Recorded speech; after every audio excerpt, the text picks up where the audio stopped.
Om Vakratunda Mahakaya Suryakoti Samaprabha Nirvignam Kuru Me Deva Sarvakaryeshu Sarvada Om Shri Mahaganapataye Namaha Om Shri Gurubhyo Namaha Harihi Om Sadashiva Samarambham Shankaracharya Madhyamam Asmadacharya Paryantam Vande Guru Paramparam Asmadgurubhyo Namaha Shruti Smriti Purananam Alayam Karunalayam Namami Bhagavatpadam Shankaram Loka Shankaram Shankaracharyam Keshavam Badharayanam Sutra Bhashya Kritau Vande Bhagavantau Punah Punah Ishvaro Gurur Atmeti Mukti Bheda Vibhagine Vyomabhat Vyapta Dehaya Dakshina Murtaye Namaha Om Shri Medha Dakshinamurti Swamine Namaha Om Sahana Vavato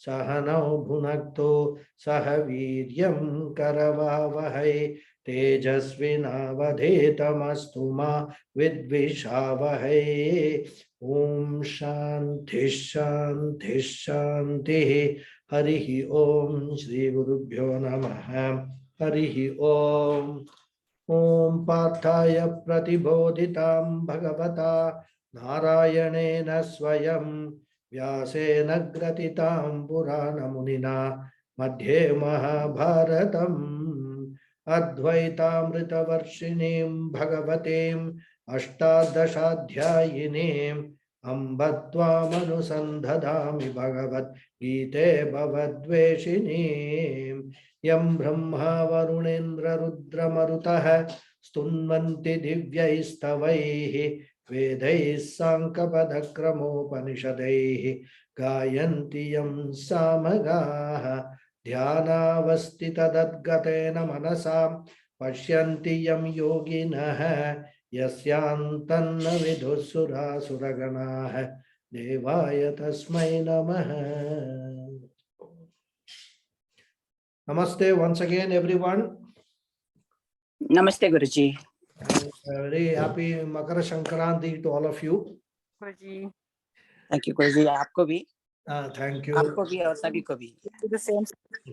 Thank you. So, before we go into Bhagavad Gita today, what I thought was in the last class, I think during our satsanga, there was some student who raised a doubt. The one question was raised. What was the meaning of the word Dravinam, which occurs in the sloka Tvameva Mata Pita Tvameva Tvameva Bandhus Saka Tvameva Tvameva Vidya Dravinam Tvameva. So the word Dravinam, what was the meaning, was asked. Because I said that I didn't want to venture a meaning of my own. So I said I'll check and let you all know. Actually, the word Dravinam is from Dravya. Dravya means any material thing. But it has got several meanings. And we can apply all the meanings in the context of this sloka. Because he says, your mother, your father, and everything is yours. That is what this sloka says. So, what are they? What are the meanings of Dravinam? One meaning is wealth, money, or property, gold, strength, power, any material or matter, a wish, a desire. All these meanings are there for this word Dravinam. So it is not just any material thing, but even things like a wish, a desire, strength and power, all these things which are all intangibles basically. These are all come under the meaning of the word Dravinam. So in this sloka, I mean, if you just look at the beauty of it, by using one word, whoever has composed it is actually conveying so much meaning. Okay, so all meanings are there. So that is why we refer to Bhagavan as our Guru or whomsoever we are addressing as Dravinam Tvameva. What it means that everything that I desire, everything that I covet in my life, everything that matters to me is only you. That is the meaning of this sloka. And this is the meaning of Dravinam Tvameva. Okay. So I don't know who asked that question, but I thought that for the benefit of everybody, I will explain the meaning of Dravida. So now let us get back into our Bhagavad Gita. And we are seeing the meaning of this sloka. Klaibhyam asmagamah partha naitatyayupapadyate kshudram hridaya daurbhalyam tyaktvottishta parantapa. This sloka, we were seeing the meaning in the last class. And I had explained the meaning of the first sentence, which actually indirectly is reminding Arjuna of his courage, valor, fame, etc., based upon your past accomplishment. So Krishna says, hey Arjuna, your name is so popular for courage and is so powerful, and therefore how can you be frightened? Etat tvai na upapadyate.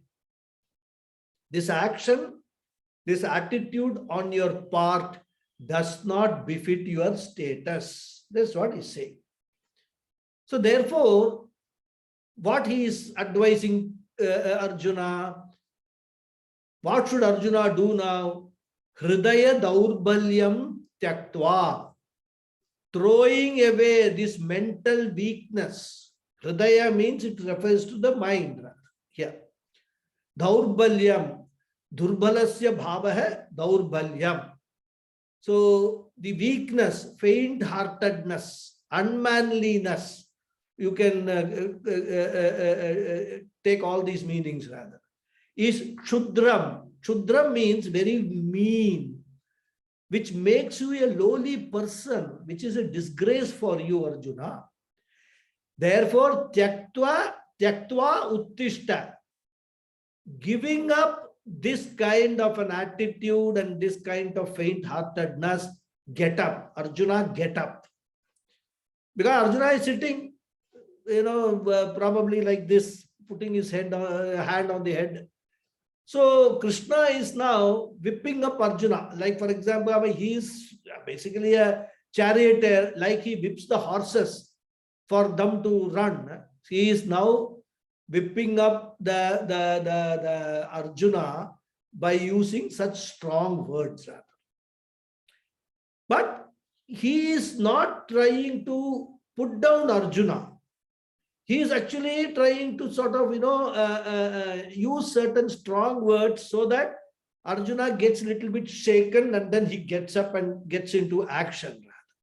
And that is why he addresses Arjuna also as He Parantapa. Parantapa means Paran Shatrun Tapayati iti Parantapa. The one who scorches, afflicts the enemies. Shatrun Tapayati. He is called a Parantapa. So he is a destroyer of enemies. Bhagavan is reminding Arjuna that, hey Arjuna, you are not an ordinary person. You are a Parantapa. You have taken care of so many enemies in the past and you had no problem with that. What has happened to you now? So Arjuna, first get up and get ready to fight. So this is what Krishna is saying, telling Arjuna in this sloka. So he is now trying to give a strong dosage, thinking that it will work. But Arjuna is so much immersed, drowned in this shoka and moha, it doesn't seem to work. So Bhagavan tried some temporary treatment, some first aid, but it did not work. And in this context, like every time we come across asking Krishna, asking Arjuna to fight, right? There are some people who actually think that we should not read Gita because it is talking. In fact, they say, go to the extent of saying that even Mahabharata one should not study.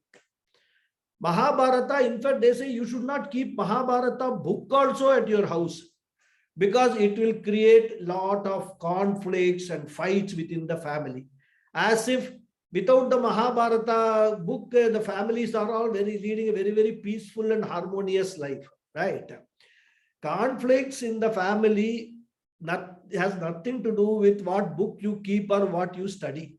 Conflict is, you can only, actually you can avoid all conflicts if you actually study Gita. That is the irony of the situation. But then they say that Gita is teaching war, fighting, etc. So it should not be taught because it is asking us to fight. And the Shastra should always aim at, promoting peace, etc. What we need to understand here is that Krishna is asking Arjuna to fight because the context is war. And the only duty of Arjuna in the context of war is to fight. Therefore, the underlying message which is being conveyed is that we should do what is to be done under a particular circumstance, irrespective of our personal preferences. This is the message we have to take away from this. Because in life, many times it happens that we avoid taking decisions due to our likes and dislikes. We avoid doing what is to be done. So this message of Krishna asking Arjuna to fight is the message that we should all do what is to be done given a circumstance. In those circumstances, what is to be done, what is the dharmic thing to be done, what is the right thing to be done, we should all do it. And because that doing right thing may not be palatable, it may not be to our liking, we should not defer it, postpone it, or avoid doing it. This is the message which Krishna is giving through these, whenever he addresses Arjuna to fight. So, even though Krishna addresses Arjuna, Krishna at this point in time is not teaching the Gita wisdom. The Gita Shastra he has not yet started. He is now only given some first aid to Arjuna so that he should get up and fight. There is no Gita wisdom involved here. Neither Karma Yoga nor Jnanam, nothing of that sort is Krishna has started. Just some strong words he has used to whip up Arjuna. So question is, this was a great opportunity. Krishna could have started teaching Arjuna right from the beginning of the second chapter. Why did not he do that? We need to understand. There are two reasons for that. First thing is, Arjuna has not asked for the teaching. He has not surrendered to Krishna. He has not taken Krishna as his guru. And in his frame of mind, Arjuna also is not prepared to listen. That we will see in the next sloka. Even after saying all these things, we will know what Arjuna's response is. So therefore, only when the other person is ready to receive the knowledge, knowledge should be given. Because any transaction requires one receiver and one giver. I may be ready to give. And that's what many times we do in our family, to our children, to our spouses, to other members of the family. Unsolicited upadesha. You should not do this, you should do like this, you must actually, so many things we tell them, all moral, teachings we give them. We can give them provided they are small children and all that. At that time, it is our duty to tell them the right things because they don't know. Having grown up and having experienced the world and all that, we should give them advice only if they come and seek that advice. Because other person, if he is not ready to receive, even though I may be ready, it is foolishness to teach or give advice. It will just, like Swami Paramathananda says, there will be cross ventilation. It will go in from one ear and it will come out by the other ear, whatever you tell them. He calls it beautiful word he has coined, cross ventilation. And there is a very beautiful Subhashitam also explaining this. Vachyam Shraddha Samedasya Prichakasya Visheshatah Shraddha Hinasya Tu Proktam Aranya Ruditopamaha. What does this say? You should give suggestions, advice only to a person who values your advice. And preferably only to a person who asks for your advice. Not only that he values, he should be asking what I should do. Please advise me. Once you know that the other person is not asking, and once you know that the other person does not have any value for your words, it says don't give any advice. And if you give advice to such people, it will be like Aranya Ruditopamaha, like crying in wilderness. Going to a forest and crying. Nobody will be there to hear it. So this is a very important lesson that we have to learn from Krishna. Because Krishna knows a lot. He is a Sarvagya Ishvara. And it is very easy for him. Seeing Arjuna, so no, Arjuna, what you are doing is wrong. This is what, the Shastras say, this is what Upanishads say, and all that. He could have started off. But he doesn't do that. Because unless Arjuna is ready to receive, Krishna knows that he should not give. But if you look at our lifestyle, we find the easiest thing that we do, or that easiest thing we find that we can do is giving free advice suggestions to anybody. Even simple things, somebody comes and tells us that he is having a cold or a cough or something like that. It's just a statement of fact. And he has not said, for last couple of days, I am having severe cold. This is all he has said. But what many of us do, immediately we become doctors of all hues. Allopathy, doctor, Ayurveda, homeopathy, etc. And give that person so much advice. Do this, do that, drink this, drink that, don't do this. That person never asked you what he should do for his cold. He just made a statement of fact that I am having cold. But we give him advice over advice. And we give this advice to such an extent that actually at some point he may even regret that why did I tell this fellow? And there are people who will not only give advice, but they will follow it up also. Did you do this? What I told you to do that? Did you do this? They become a nuisance for the people who actually just made a statement of fact.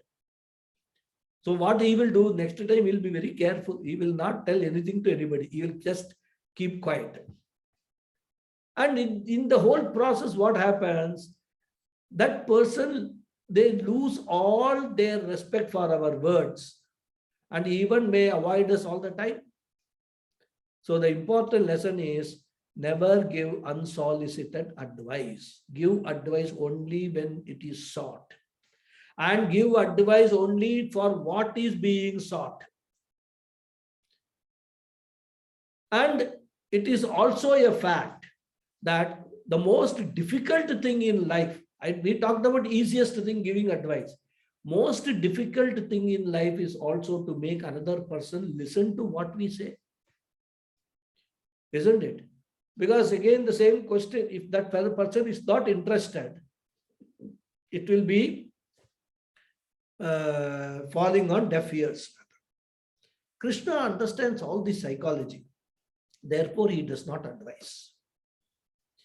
And the second thing is, intuitively, Krishna knows that Arjuna has not yet exhausted all his feelings. No doubt, in the first chapter, Arjuna poured out a lot, was highly emotional, like a volcano, like a flooded river. He was talking on and on and on. But looking at Arjuna's face, looking at Arjuna's demeanor, Krishna knew that his body language showed Krishna that it was only temporary stillness. So like we are all waiting for another wave of corona, Krishna was waiting for another wave of emotional outburst from Arjuna.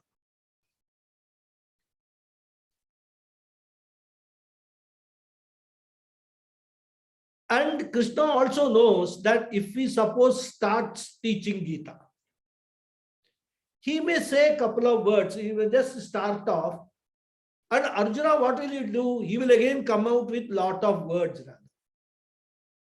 So here Krishna does not want to push Arjuna,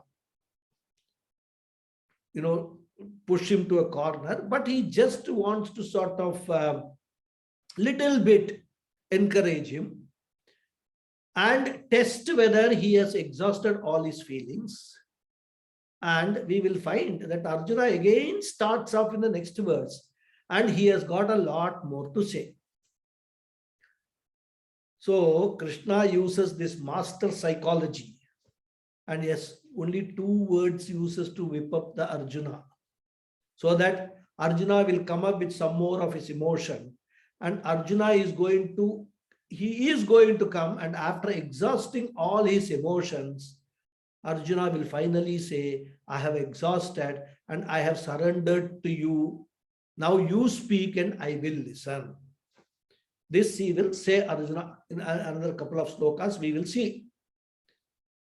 And afterwards also, after Arjuna has said this, Krishna still observes some silence, because he wants to make sure that Arjuna saying that I am surrendering to you, please teach me, whether that is the final word or it is just temporary. Arjuna is should not start again. So he maintains a silence. So a very a pause kind of a thing, right? So once he has made sure that Arjuna's mind is open for listening, and in fact, I think Swami Sadatmananda quotes, I remember. See, whenever we are narrating something to somebody, we must find out whether they are really interested in listening. Suppose they ask you a question. Somebody asks a question, because normally, in our conversations and all, we just casually ask a question. Now, some people take this seriously and start explaining, right? So you must actually at every opportunity try to measure whether the other person has continued interest in listening to you. Most of the times it will happen that we are saying something very seriously, and the telephone call comes, and either we attend the telephone call or the other person attends the telephone call. After that particular subject of discussion, that person will not ask anything more. So this is something that we, in our conversation, in our interactions with people, if we observe very carefully, we will know whether the other person is really interested in our story. If he is interested, then you can find out from his body language, and he will also ask what happened next, and all. If there is nothing coming from him, you should stop the story there itself. You must not unnecessarily burden that fellow and also lose energy by going on narrating a story which he is not interested in listening to. So this I have also seen many times, So and many times, what I have also found is, when a person joins a new company, a new organization, he will talk to the people around him about his previous organization, which these people are not interested in listening at all. So such things are there. So we need to be very aware of our own behavior, our own approach to other people. And that is how we can earn respect from others. So therefore, if we really know some of these things and we are conscious about all these things, we will find that we don't have much to talk at all. Often we talk when it is not at all required. And by talking too much, the value of our words also becomes lesser and lesser and lesser. So in these two slokas, Bhagavan asked Arjuna to do what is to be done, but Arjuna is not so much enthused. That's why Bhagavan, after saying this, keeps quiet. And Arjuna feels that Bhagavan is not understanding him or wrongly understanding him. He thinks that I should now clarify to Bhagavan what my real issue is. So he continues. Arjuna uvacha katham bhishmamaham sankhe dronam cha madhusudhana ishubhih pratiyotsyami pujarhavari sudhana. The Anvaya is Arjuna uvacha, he Madhusudhana, he Arisudhana, Sankhye katham aham bhishmam dronam cha ishubhihi pratiyotsyami. Yatah tau puja arhau. Okay, this is the Anvaya. Arjuna uvacha, Arjuna asked, He Madhusudhana, O slayer of the Rakshasa Madhu, He Arisudhana, He destroyer of enemies, Sankhye, in this war, Katam aham, how can I, Bhishmam Dronam cha, Bhishma and Drona, Ishubhihi Pratiyotsyami, fight with arrows against. Yatah tau I supplied in the bracket because that's not there in the sloka. Because they are, those two are puja arhau. They are venerable, they are adorable, they are worth worshipping. So Arjuna is asking, it's all very well Bhagavad Krishna. Actually, whatever Krishna told him about Klaibyamma, Gamapatha and all, doesn't appear to have gone and registered with Arjuna at all. He is still continuing in his old mold of, thinking, how can I kill these people? How can I kill these people? And all. What will happen if I kill these people? So here he is actually addressing Krishna. Two sambodhanas he uses. And by that he is actually pointing out certain things to Krishna. He says, O slayer of Rakshasa Madhu, O destroyer of the enemies, Arisudhana, in this war, how can I fight with arrows against Bhishma and Drona, who are venerable, adorable, and worth worshipping? So, first chapter, it was a total emotional outpouring for Arjuna. He was giving one argument after another argument to justify why he should not fight this war. But now, in his stoka, he seems to have calmed down a little.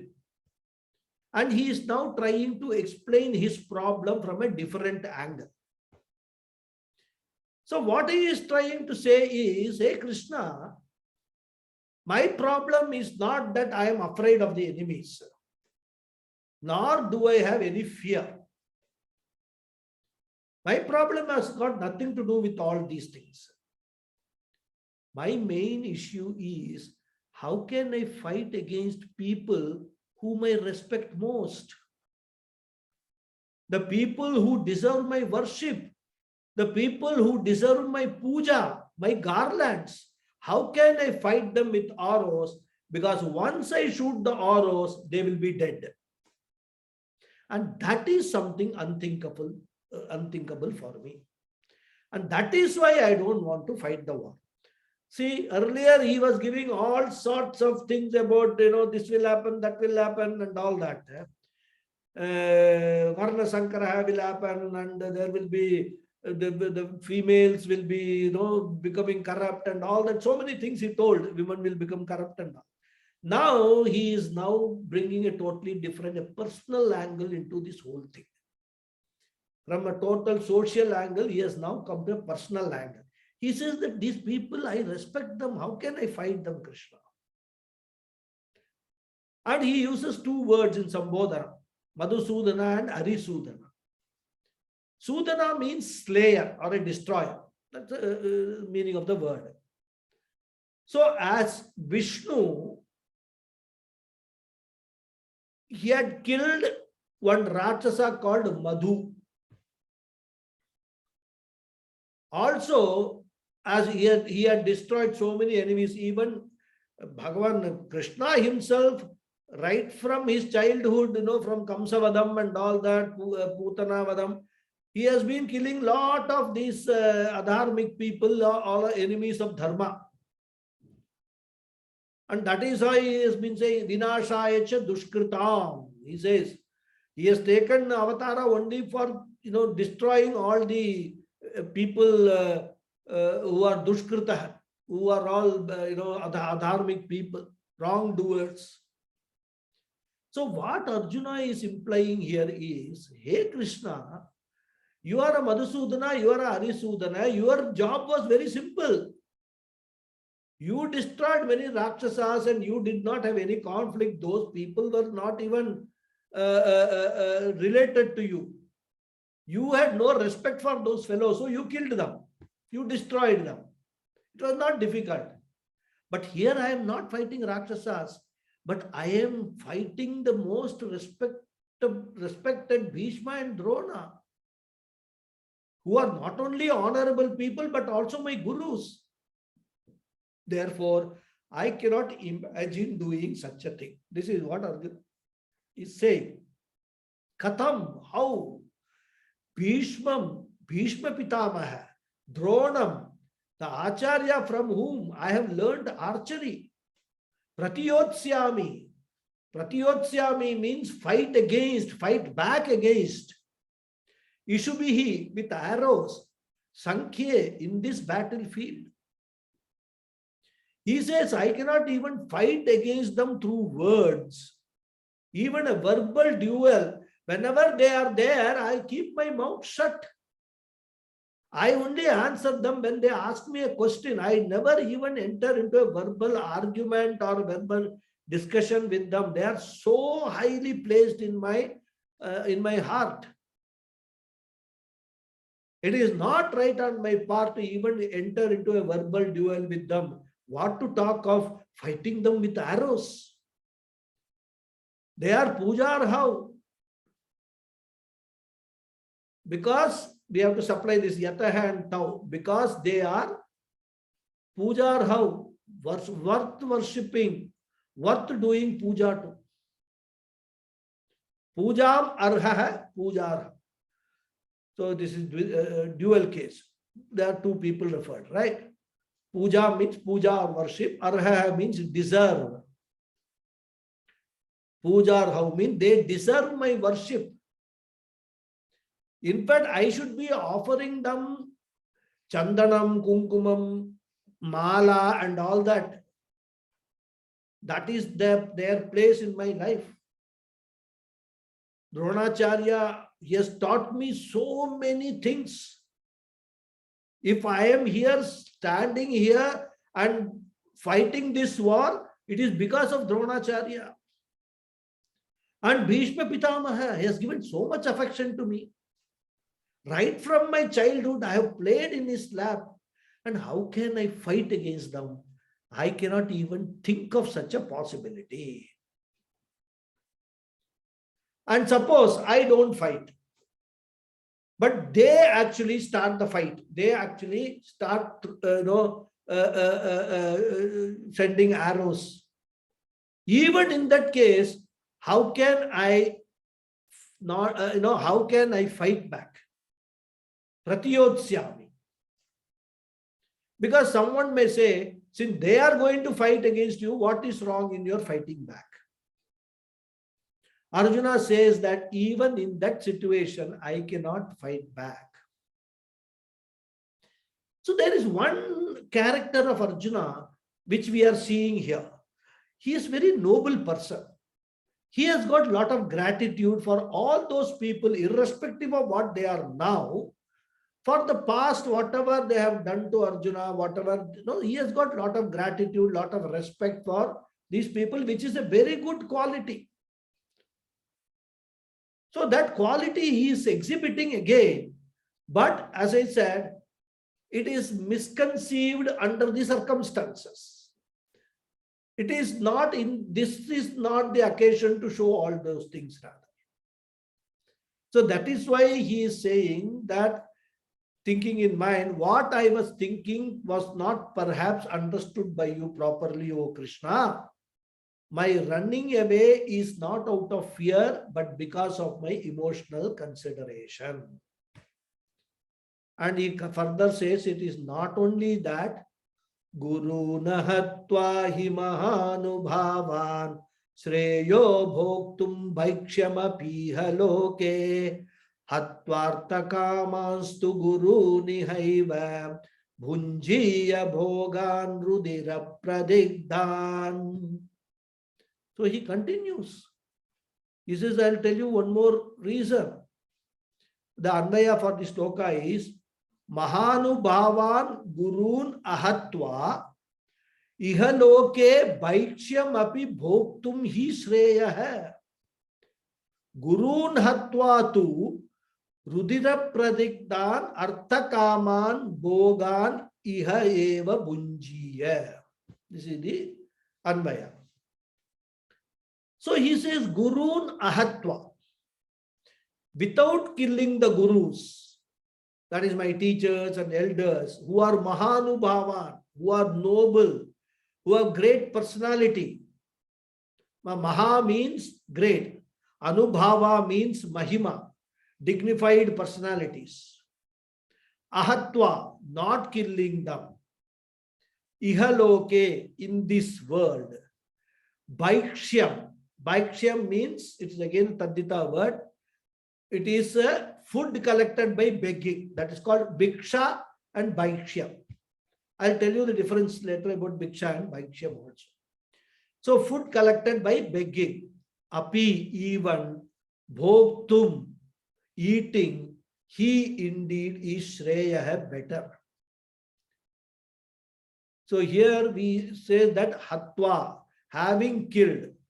So we have to do the Anvaya with Guru. So Gurun Hatva tu. So first sentence he says that by not killing the Guru, if I have to lead a life by begging for my food, that is better rather than killing the Gurus.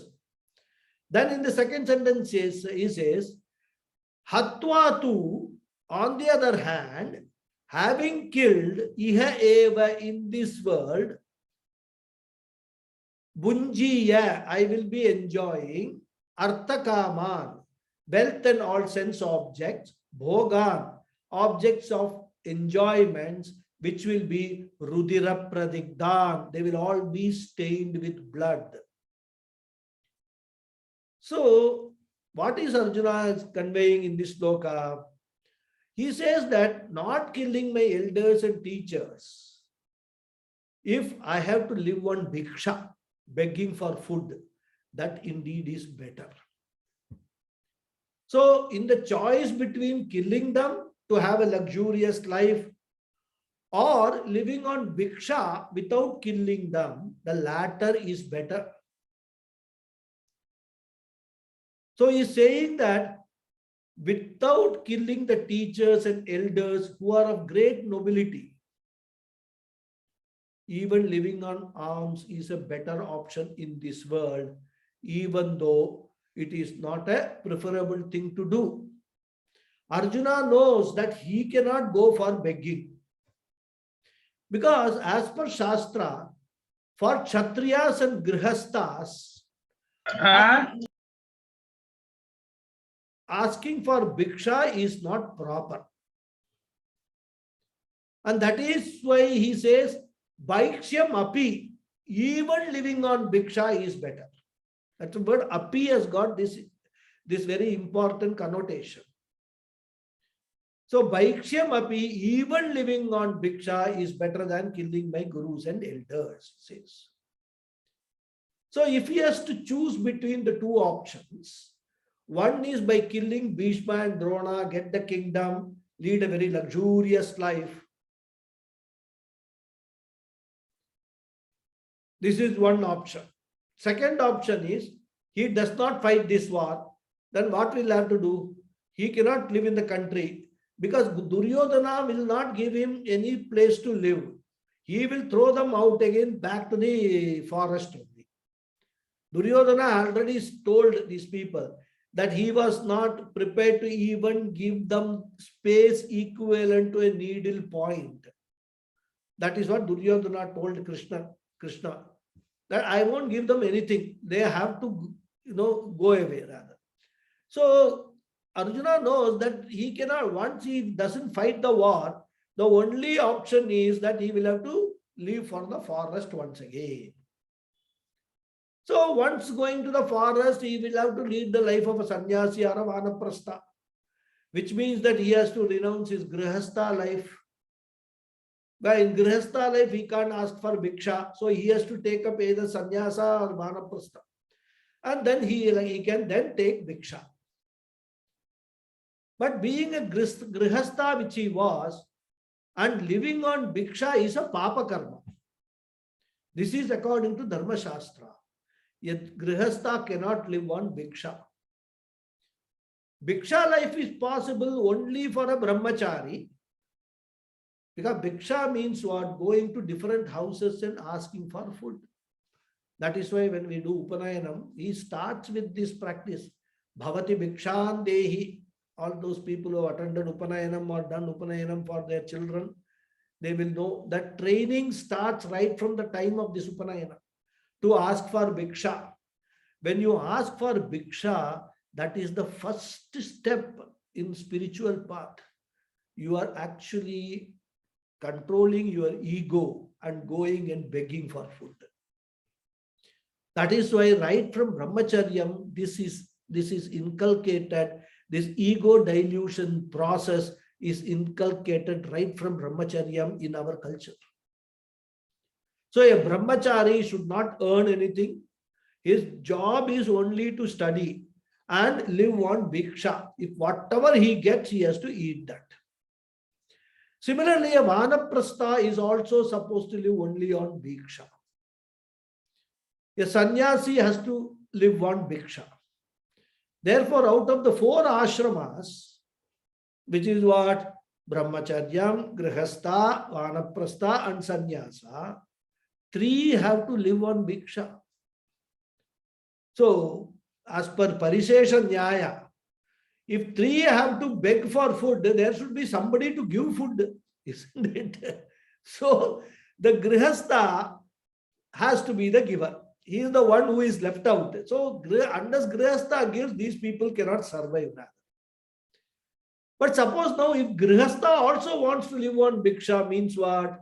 There will be nobody to give any bhiksha. So therefore the Shastra says it is a grihastha's dharma, it is his duty to give bhiksha to all other people. So that is why a grihastha has no right to live on bhiksha.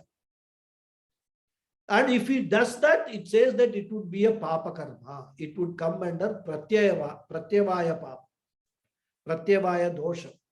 And it is a wrong thing. All these things Arjuna knows. So he knows that if he abandons this war as a grihastha, goes and starts living on bhiksha, it will be a papa karma. If he fights this war and he has to kill his own gurus like Bhishma and etc., that will also be a papa karma. So now Arjuna's confusion is deepening. Because according to him, he is now struggling with which are 2 papas, which is the lesser of the 2 papas. That is what he is struggling with. So he is faced with 2 papams, so he wants to choose the lesser one. And this is again, we can relate it to our own life. Many times quite often we confront situations which offer us different choices, but all choices are bad choices.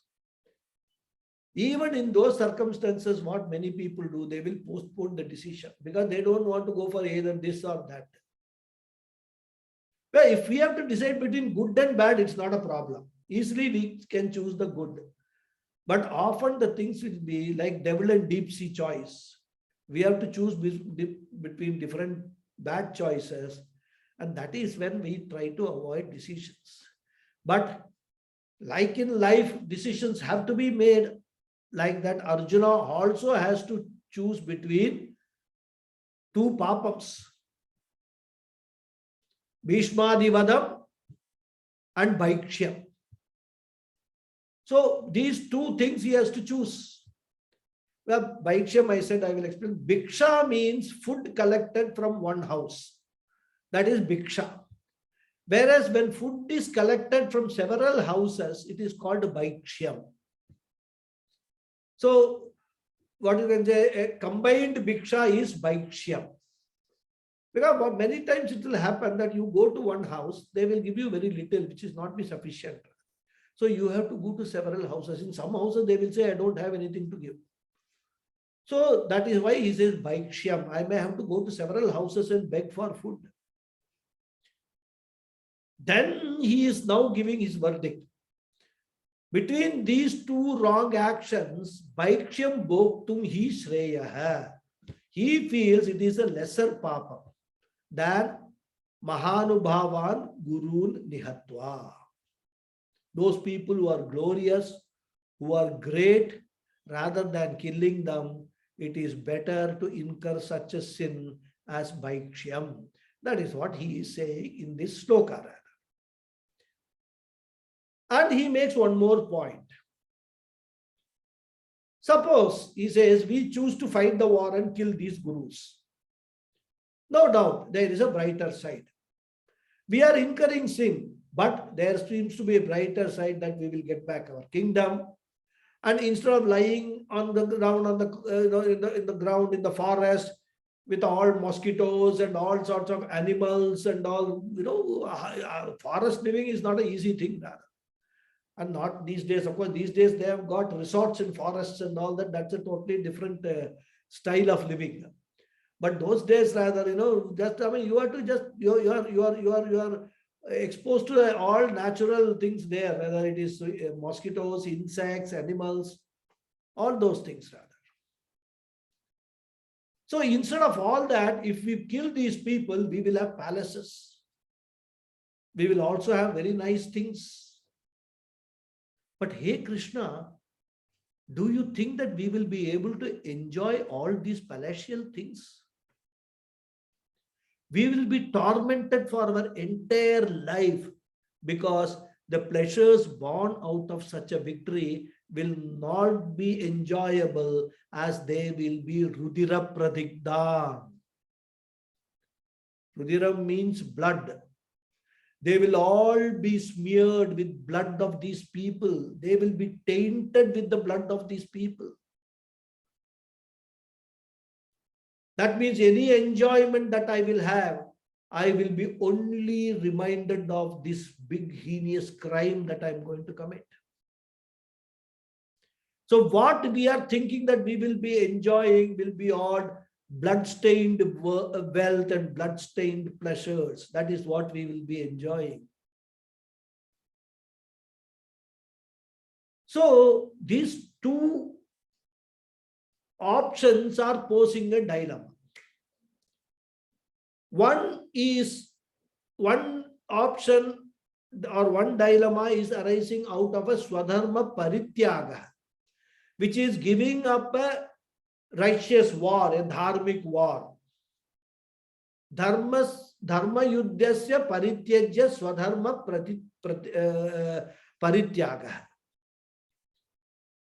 And according to Dharma Shastra, giving up one's swadharma is called a crime of omission, not crime, a papa of omission. Technically called, it is called pratyavaya papam. which is the first papa karma Arjuna is committing if he takes to Bhiksha.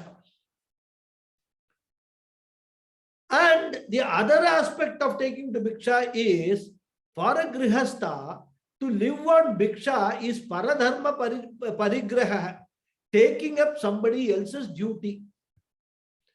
So on the one hand, you are giving up your duty, which is that is an act of omission, and taking up somebody else's duty is an act of commission. So both omission sin and commission sin, both are sins, Arjuna, for Arjuna. And now you see, this is how the muddled thinking happens. Once you get into it, then the options and things like that goes on working in the mind, and the confusion becomes more and more confounded. And this is this condition, now Arjuna's condition. So now all these things which has been going on in Arjuna's mind, and he seems to have come to some decisions which are all wrong. First decision wrong was that he said, I don't want to fight. That's a wrong decision. Now another decision he is now coming, or he has not come to a decision, but he is expressing what his preference is, that living on Bhiksha is better than killing his guru. Another wrong decision rather. So until a person switches over from a wrong decision to a doubt, to samshaya, he can never progress. He will just be bogged down in that moha only rather. And many times, as that's why I said, this whole thing, this first 10 slokas in the second chapter is the conversion from wrong decision to doubt, to helplessness, and to seeking help. This is the change. This is the sequence of events which is happening. So therefore, Krishna is waiting for the golden opportunity for the moha to get converted into samshaya, doubt. And in the next sloka, we find that the change is going to take place. And this is another turning point, the beginning of the acceptance of helplessness on the part of Arjuna. And this turning point is a great punyam for all of us, because this is what is responsible for us to be blessed with the Gita Shastra. If only Arjuna had continued like that, we would never ever have got the benefit of the entire Gita Shastram, getting the benefit of the Upanishad Sara. What does our Shastras say? So in the next sloka, Arjuna slowly reveals his situation, his doubt. Na chaitadvim nah kataranno gariyah yadva jayema yadivano jayeyuhu yane vahatva na jiji vishamah tevastitaf pramuke dartra rashtrah. So the Anvaya is Etat Chana Vidmaha Katarat Naha Gariyaha Yad Va. You can add Vayam Jayema. Yadi Va. We can add Te Na Naf Jayeyuhu Naha Jayeyuhu. Yan Eva Hatva Na Jiji Vishamaha Te Dartra Rashtra hai Pramuke Avastita hai. So here in this sloka, Arjuna is slowly moving from a state of wrong conclusion to the state of doubt, which is a positive progress. It is a cognitive change. Because in any cognitive change, we can observe certain stages. Various stages are there. The first is Drida Viparita Nischaya. What that is holding on to the wrong conclusions firmly. Like some people will say, Dvaitam alone is Satyam. When we say God and you are one, those people will say, no way. It is blasphemy you are talking about equating yourself to Bhagavan. They don't think of other possibilities at all. They have a closed mind. So for them, no other possibility is possible. This is one stage of Dhrida Viparita Nishchaya.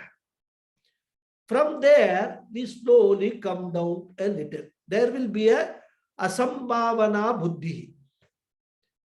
Asambhavana Buddhi is a small change. There, the person would be ready to consider other possibilities. Which is that is, if I and God are not different, what else could be possible? Oh, sorry, if I and God are different, what else could be possible? Other possibilities, I and God are one. This is other possibility. Still, the question will be there. How can that be possible? So this is a small change, but it has changed from not possible to how can that be possible. So the person mentally is now little opening up and ready to consider a different possibility. Then we say the Shastra does talk about oneness. There are, Mahavakyas, Aham Brahmasmi, Tattvamasi, etc. And there are many gurus who also talk about, many great people who talk about this oneness. So oneness could be possible. This is the stage of samshaya, doubt. Still, it will not be accepted. But the person is now ready to look at another point of view and feels that one side looks little stronger.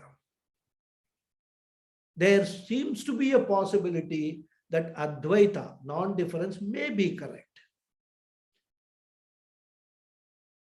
So this is again some little progress is being made in terms of further opening up and having an open mind to consider all possibilities. Then once the guru tells him, for that, if you want, you must study. You must actually go through the Upanishads and all that. Go to a guru and study. Keep your views with yourself that Dvaitam eva Satyam. I'm not challenging that. But you see the other possibility. After that, after you have understood what the Shastras say, then you come to your own conclusion what is right. And that is the stage of Yathartha Jnana, the right understanding. Once that right understanding comes, the last one will be, last stage, Yathartha Nishchaya. That is the right conviction. So from Viparita Nishchaya, he has come to Yathartha Nishchaya, the right conviction. This is the stage in which we all progress rather in many matters, especially in spirituality. We all start as Dvaitins only, rather. For us, God is different, we are different. But this is the stage, we go through. And these stages can take years or even lives. It's not necessary that we must do it in one life. We would have got some progress and then we would, this body will go away, another body we will get, and we will continue this in the next stage. Bhagavan Krishna will talk about all this to Arjuna later. So till now, Arjuna was thinking that what he felt was right and that alone was right. Now he comes down. Now he feels that maybe my thinking is not correct. Perhaps Bhagavan also was smiling at him. We don't know. So he says, and I think it's almost time now. We will continue with the further discussions on this sloka. It's a very important sloka. So we will continue in the next class. Okay. So I will say the prayers. Om Purnamadav Purnamidham Purnat Purnamudachyate Purnasya Purnamadhaya Purnameva Vasishyate. Om Shanti Shanti Shanti. Harihi Om Shri Gurubhyo Namaha. Harihi Om. Some of you have not marked the attendance. Please do so. Thank you, Mama. Thank you very much. Hari Om Guruji. Thank you, Guruji. Thank you all. Thank you, Guruji. Thank you very much. Hari Om. Hari Om. Thank you, Guruji. Thank you. Thank you, Guruji. Thank you. Hari Om. Namaskaram. Namaskaram. Yes, I think first Hariji raised his hand, so he can the chance. And Krishnanji, I will come to you later. Okay. Okay. Hariji. Yes, Hariji. You can Hari Om. unmute yourself. Hari Om. Hari Om. Guruji, Arjuna and his team, they were preparing to fight with Kauravas for almost 14 years. And they were determined to fight with them. And they have also come to the battlefield, both of them. There was a casual thought in Arjuna that he just wanted to come to the middle of the war front, and see the opponents. If he had not asked that, if he had not come to the middle of the war front, would all these things would have happened? See, what we are studying. Did I explain my question correctly? Yeah. I understood your question. You are asking if that had not happened, would we have even got all this Gita teaching and all, right? Yeah. I understood your question. See, in history, there is no if and but. History is what happened. So, if that had not happened, what would have happened? We can never ever conclude because we don't know that situation. Suppose Arjuna had not said this, that I want to see both the armies and take me and put my chariot in middle of the battlefield. Suppose he had not said that, whether there would have been a different result of this entire thing, we do not know, because that is something which did not happen. We know the consequence of what happened, but what has not happened, that consequence is all left to our own imaginations. Who may say that this might have happened? The other person will say that it is also possible. I can say that at that point in time, it might not have happened. But when Arjuna was fighting, suppose the war had started, Arjuna was fighting, he comes in front of Drona and Bhishma. There he develops cold feet. Oh my God, I have just come in front of Bhishma and Drona. How can I kill them? So that at that time also it could have happened. So my history teacher used to tell me that in history, there is no if and but. If this has happened, this will happen and all. History is history. We have to just take it as it is and then see what the lessons out of that we can get of what happened, instead of contemplating or for speculating what could have happened if something different way it had happened. I mean, in our life also you can see, suppose I had not gone to Gurukula, would I be able to teach at this point in time Bhagavad? Question. Suppose you had not gone to Gurukula. But I don't know, because that is not a event. I went to Gurukula, so that is a fact. And I learned Bhagavad Gita there. That is a fact. So we have to deal with what is known to us rather than deal with what is unknown to us. So that will be my answer to your question.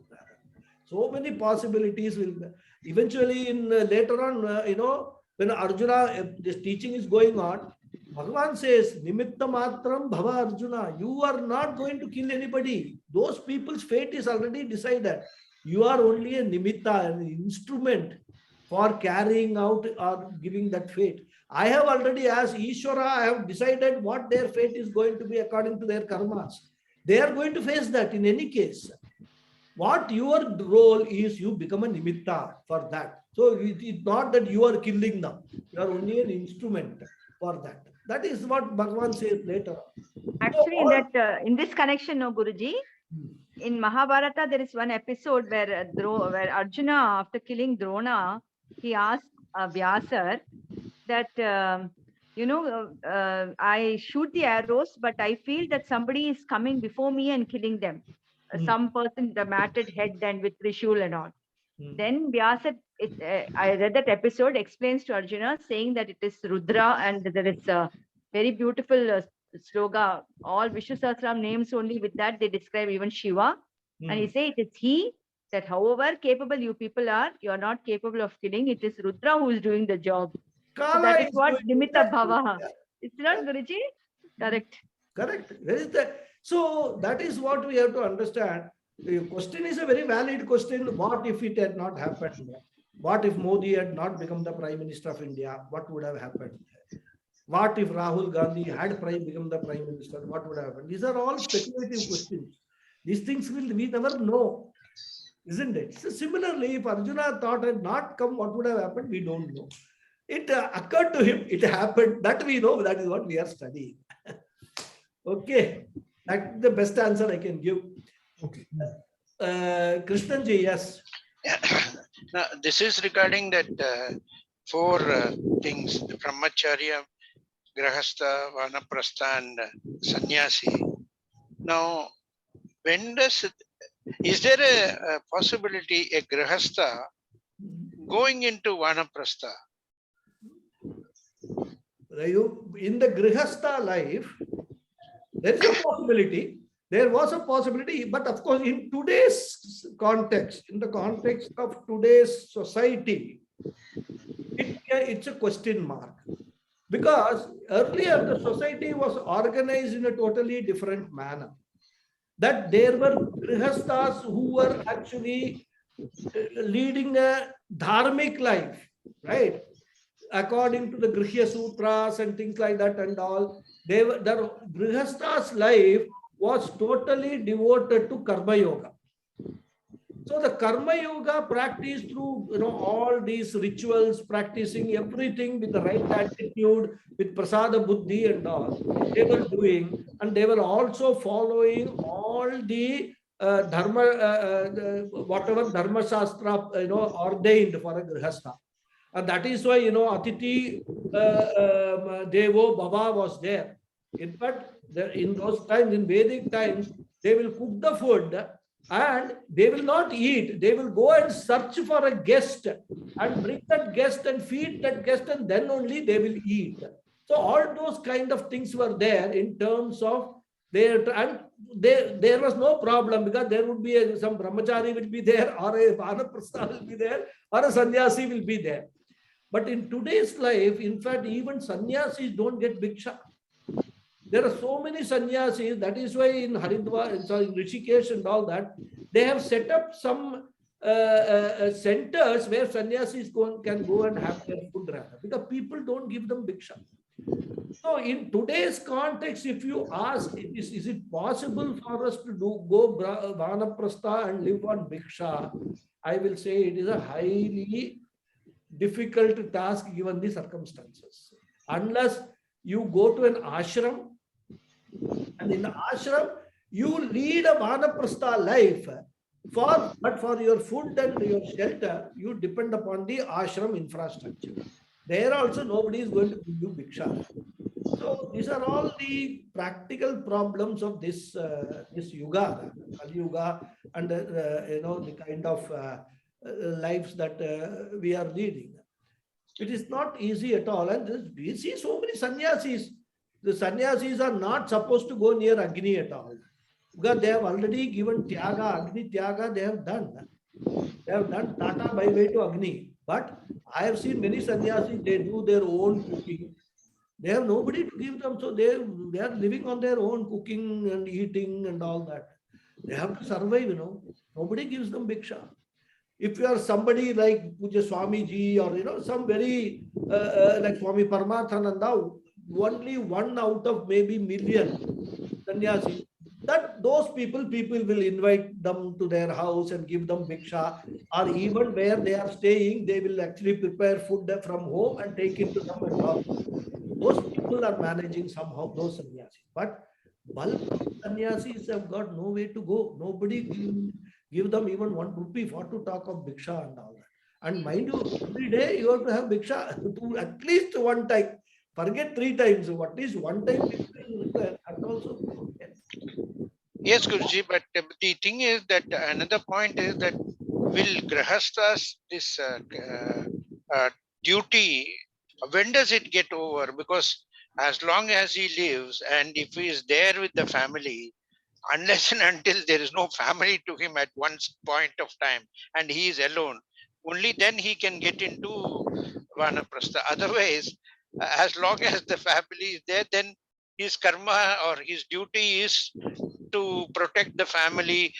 Maybe his daughter, son and all are married, but then he has his parents or mother, father, somebody he is there till his lifetime or till their lifetime.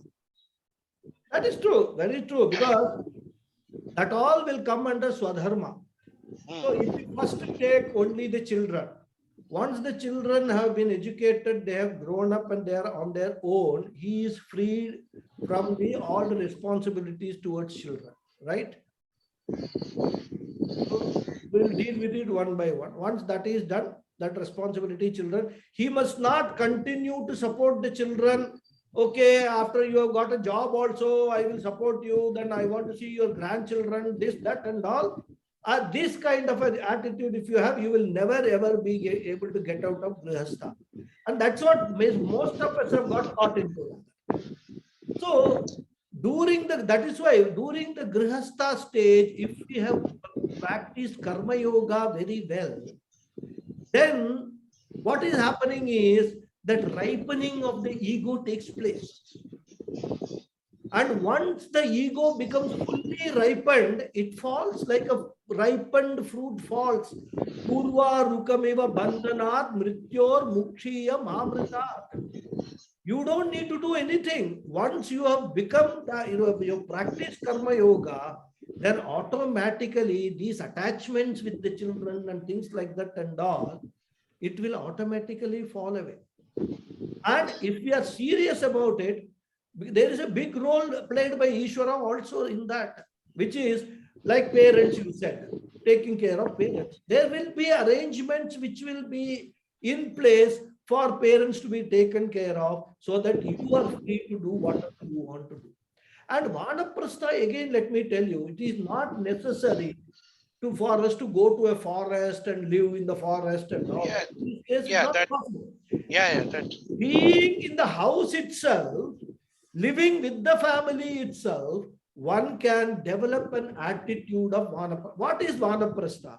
Vanaprastha is nothing but spending your time in upasana, meditation, and least interference with the family affairs and all that. You are there. If somebody wants your help, whether it is monetary help or physical help or any advice, emotional help, you are there to provide it. But don't go unsolicited help. Don't start providing. Keep yourself, engage yourself in puja, meditation and all. Prepare your mind.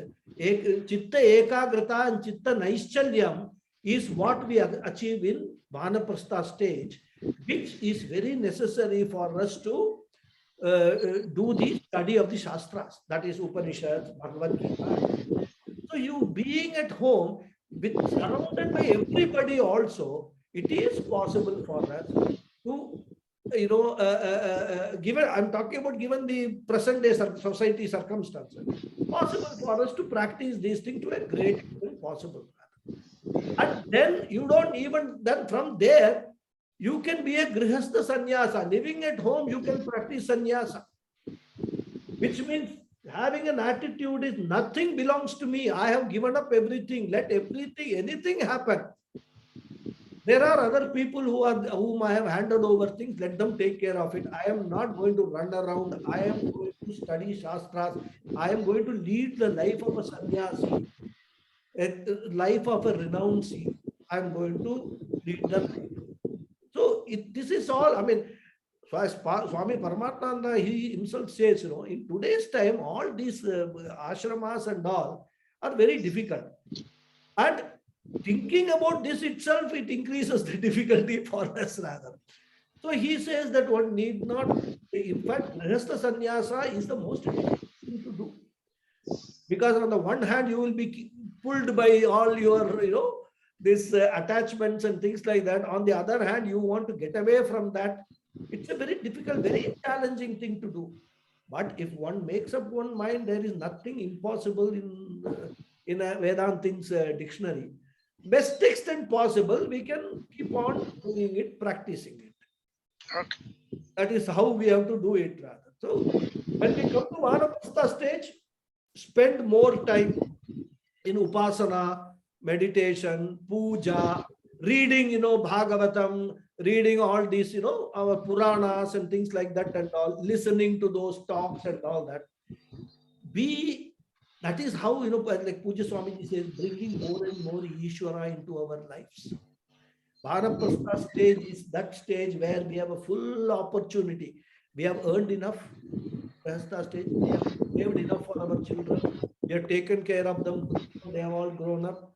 Our parents may be there. Let them be there. Let them stay with us. There are people who are there to take care of them. We are also there. In case of any emergency, we will certainly step in. But let them be taken care of, parents. We give ourselves to what we have decided for us. That works. That's the best way we can work under today's circumstances. Thank you, Guruji. Thank you. Thank you. Thank you. Hari Om. Guruji, Yes, Guruji. like the way Arjuna was in this state of mind, not to wield his weapons against Drona and Bhishma, etc. Do you think Bhishma and Drona would have had the same feeling against Arjuna?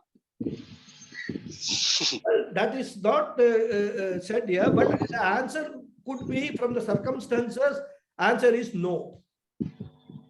Because Bhishma and Drona, they were driven by what they believed to be their dharma. But Drona came to the war to fight for Duryodhana, nothing to do with Pandavas. But they are supporting Adharma now. That's what I'm saying. When they think that it is dharma, from a total overall point of view, it is actually adharma. Even now also, Arjuna was thinking that is his dharma that he is doing. Actually, it is adharma. So they are also under the same kind of a confusion. They do not know what is dharma because they are looking at a personal dharma, not at the societal dharma rather, right? They all have been witnessing what Duryodhana has been doing all along, right? It was very easy for Bhishmacharya to have stopped Duryodhana at any point in time. But what he has been doing, look at that, he has been doing supporting Adharma only all along, just because of some vow that he took. Duryodhana and this Bhishmacharya, Drona, they did not have anything. They said, we have come to fight this war, and this war we are fighting. We are all the soldiers of Duryodhana. Duryodhana, whatever his aim is to annihilate these Pandavas. We are on his side. We will do what he is going to do. They were very clear so far as that dharma is Swadharma is concerned. But that Swadharma was in conflict with the overall society's dharma. That they did not realize. That is not only here. That has been going on for the last. Even Bhishmacharya, that's why I say Bhishmacharya had only to tell one word to Dhritarashtra. That's it. And Dhritarashtra told Duryodhana, don't do this. Who would think more? Mahabharata would not have been written. But the question is like Hariji said, those things are all ifs and buts in history. There is no place for ifs and buts. If this had happened, that would happen, and we don't know. They didn't happen. Today we are evaluating all these things, but those people, they lived that times. So on reflection, we can say what they did, this was right, that was not right, and this is correct, not correct. But we have got the advantage of having the Dharma Shastra with us, the entire Vedas with us. And also, like Manu Smriti and other Smritis are all telling what is the right thing to do for this good of the society. Because that is how it is, if what is good for the village is better than what is good for me, we should do that is what is good for the village. Similarly, what is good for the nation, for the state is better than what is good for the village. All of us should do what is good for the state. It takes more number of people, into that good. So similarly, that is how the Dharma Shastra approach should be. It should be moving away from the self to, larger good or larger benefit. But many times we get caught in our own personal benefit without looking at, considering what is good for other people rather. And these people like Dronacharya, as I told you, he had nothing to do with this war. He joined this war only to wreak revenge on Jayadratha. That was his personal agenda.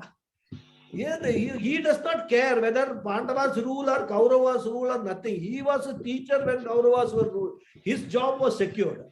But he came to this war to fight for Duryodhana because, and that too against his own most favorite disciple Arjuna, only because Jayadratha was on Arjuna's side and he wanted to take revenge on Jayadratha.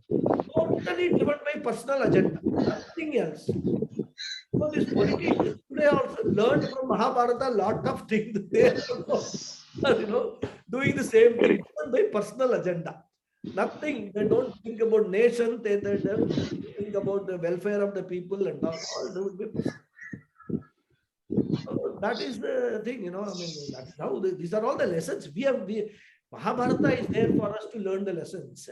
Mahabharata is not there for us to analyze whether what is right and wrong in Mahabharata.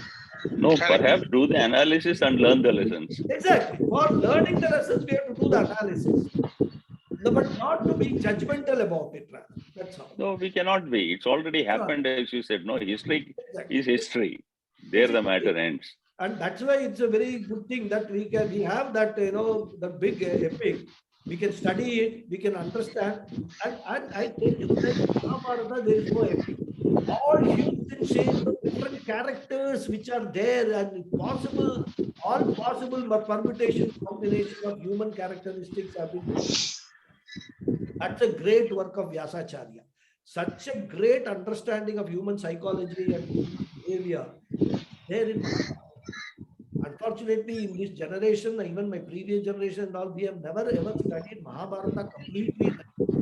At best, we must have studied some abridged small version. But to study 100,000 stories is not going to be easy. So that is the thing. Thank you. Thank you. Okay. Thank you, Guruji. Thank you very much. Thank you very Thank much. How are you, Rajni ji? You hear me? Yeah, you have raised the hand. Namaste, Guruji. Namaste. Thank you for the lovely session today, and thank you for clarifying my doubt about the Dravinam in the shloka. Oh, you were the one who raised that, huh? Okay. Yes, I didn't know who was it. On that, I was also thinking, what you have said, definitely you have included that as well, because they're all pairing words, Mata, Pita, and Bandhusakha. So Vidya and the Dravinam, whether it was like wisdom, knowledge and wisdom. Vidya is knowledge and the Dravinam is wisdom, is how I was thinking. But I have another question today, Guruji, if it's still okay. I wanted to know the different meanings of Sankhya, that is the time permits. Sankhya. Okay. Sankhya. Yeah, Because yeah. in my mother tongue Kannada, Sankhya means numbers. But what is the Sankhya Yoga? What exactly how does Sankhya Yoga fit in? What is the other meanings of Sankhya? I will deal with that. In fact, the present chapter that we are studying is Sankhya Yoga only. The name. Yeah, that's what is Guruji. Yes. And there is a philosophy also called Sankhya Darshana. Okay. Sankhya means number, right? Sankhya is not Sankhya. There are two different words. Sankhya and Sankhya are two different words. So there is a Sankhya Darshana, which is a philosophy which comes under the that is what is that Astika philosophies. The 6 darshanas are there. Under Yes. that, Sankhya also comes. I will explain about what is Sankhya and all. And in the context of Bhagavad Gita also, what does that Sankhya Yoga means? The yoga, as I told in the last class, means a topic, right? So it's a topic of Sankhya. This second chapter is the topic of Sankhya. And Sankhya philosophy, just to briefly tell you, I'll deal with it in more detail later. Briefly tell you is that Sankhya philosophy is more or less identical to Vedanta philosophy, except that there is a difference. They also talk about Pradhana and Prakriti. Like we Vedantins, Advaita Vedantins also talked about Brahman and Maya. Okay. But what we say is Maya is dependent on Brahman for its existence. And Brahman is the consciousness which pervades everything. And so that way, Brahman becomes the efficient cause for this entire creation. So Brahman is the ultimate so far as we are concerned. Even though by not doing anything, by just being a consciousness which blesses everything, all Sat Chit exists. All this, because of this consciousness only, existence is there, everything functions also. That is what the Brahman lends consciousness, that is our concept. Whereas they have got Pradhana and Prakriti. For them, there is a Pradhana, but it does not do anything. There is a Pradhana that is there. Everything is done by Prakriti on its own. By Maya does everything on its own. So this is their philosophy, which is not the philosophy of Upanishads. Right? Because Upanishads talk about Brahman and Maya and all that. That is why Adi Shankara, actually Adi Shankara's entire work was in order to clarify this aspect of Sankhya philosophy, that this is the essential difference. You people are not, understanding the Upanishads correctly. And that is how, the Sankhya philosophy was relegated to the background. So Advaita, Yes, Guruji, you had explained this in the Tattvabodha class. Yes, but the word Sankhya itself, what is the kind of is the Sankhya itself? Does it have a meaning of its own? Yeah, I will deal with that later. Since you require a little more detail, I just know very sort of headline kind of things about Sankhya. But there are more I will deal with it. But my point is, for our academic interest, we can learn all these things. But from a practical point of view, Bhagavad Gita point of view, this will not be very helpful for us by knowing what is Sankhya philosophy and all that. For us, what is Advaita is what is... I mean, the difference between the Sankhya philosophy and the Advaita, you had explained very well during the Tattvabodha class. Yeah, exactly. Yeah, I have done that. So, but I will deal what is Sankhya, what is the meaning of the word Sankhya. What's the meaning of the word Sankhya is what next class I will tell you that. Okay. Okay. Yeah. Thank you very much. Thank you very much. Thank you. Yes, Sunil, any question? Yeah, I just wanted to know the stages of that cognitive change. Acha. From Viparit Nishchaya to Samshaya to? That is Viparita Nishchaya. Yeah, Viparita Nishchaya. To Samshaya. To Samshaya it comes to, right? Yeah. And then the next stage is from Samshaya, it it comes to the third stage is the possibilities. That is other possibility, which is what one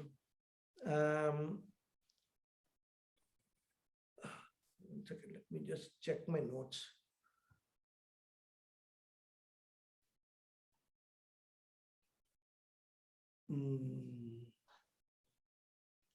One second.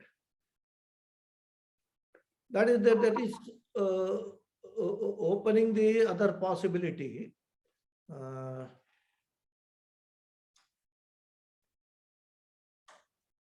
So what was that stages? Where did it go? One second.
Yeah, from Viparita Nishchaya, you get to Samshaya. Yeah. Then once the Samshaya comes, then you come to Yathartha Jnana. Yathartha Jnana means, in order to clarify your doubt, you do what we call in Vedanta terms manana. Mananam is all doubts that you have got about another point of view, you get them clarified through studying, through research, whatever it is. Once you have done that, you come to Yathartha Jnana. Yathartha Jnana means the right understanding. But even at that stage of the right understanding, it is only at the intellectual level the understanding is there. That has to be converted into a conviction, which is Yathartha Nishchaya. Okay, so from what was that? Viparita Nishchaya. Viparita Nishchaya to Samshaya to Yathartha Jnanam to Yathartha Nishchaya. The 4 stages. And once it comes Yathartha Nishchaya, that is the right conviction that this is what is right. And if this is nothing, I mean, it's all technical words, but even in taking any decision, what we get informed decision, we say, right? That is what we use the word. That is the process we go through when we have got an open mind. But if it's a closed mind, then we won't do all these things. Rather, we'll say nothing doing, I don't accept it. Kind of. That's how it is. Yeah. Thank you. Thank you. Any other questions? Otherwise, shall I close the session? Hari Om. No Hari answer. Om, Guruji. Thank you very much. Hari Om, Guruji. See you next Saturday. Hari Om. Thank you.